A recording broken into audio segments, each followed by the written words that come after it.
as we move to the rise of Hasidism, is there a connection between the development of Kabbalah and the rise and spread of Hasidism? Yeah, absolutely.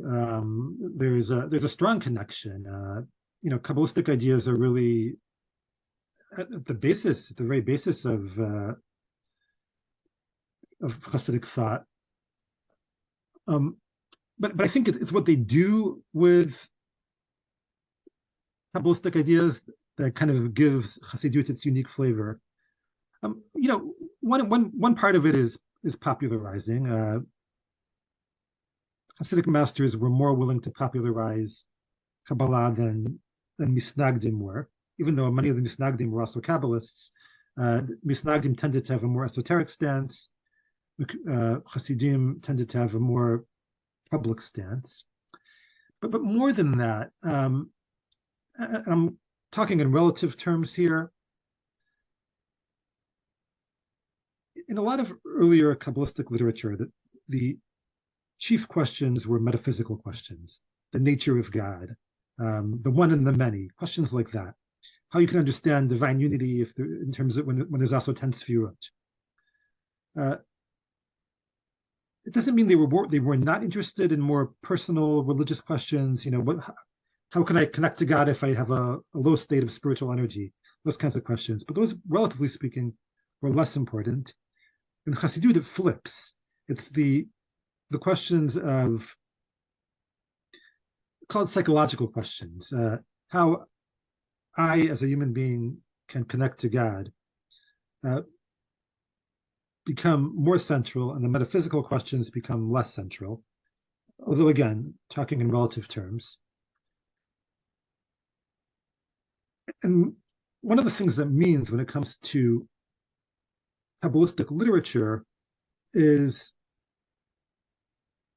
the early Hasidic figures in particular were less interested in technical metaphysical questions about the sefirot, but in how the sefirot are manifest in religious life, in the human psyche. How can I experience the Sefirah of Chesed within me in my own relationship to God? And I'll just give you a story about the Maggid of Mezrich, who was one of the chief disciples of the Baal Shem Tov, which I think is telling. It kind of gets to this point.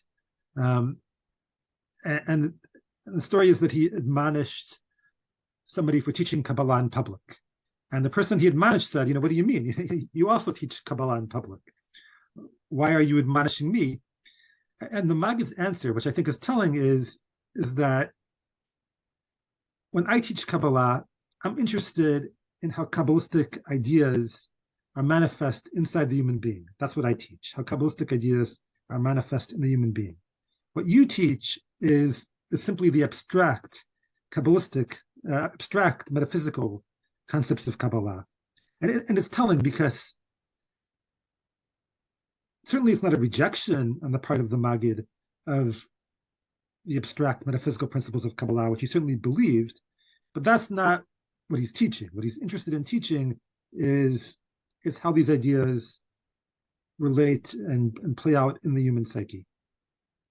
So we have a figure at that time as Hasidism comes about. We have the Vilna Gaon, the Gaon of Vilna, and we know that a number of commentaries he has, the revealed commentary and the esoteric commentary, the Nigla and the Nistar. And is the Nistar Kabbalah? And was that one of the areas of contention between Mitnagdim and Hasidim in terms of promulgating Kabbalah? Yeah, precisely. Yeah, I mean, the Vilna Gaon was a Kabbalist. Wrote important Kabbalistic texts. In fact, he even has comments on Sefer ha-Bahir, among other things. Part of the dispute, the dispute involved, various matters, but part of the dispute was very much about the popularization of Kabbalah, the feeling that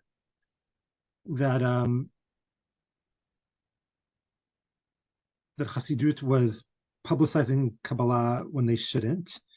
and I should say part of this is also tied into fears about Sabbatianism.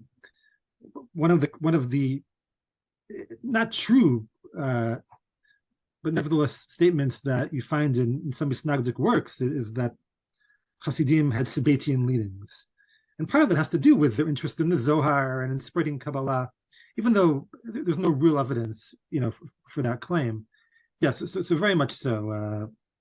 The status of Kabbalah in the public sphere was part of the Misnagdic Hasidic debate.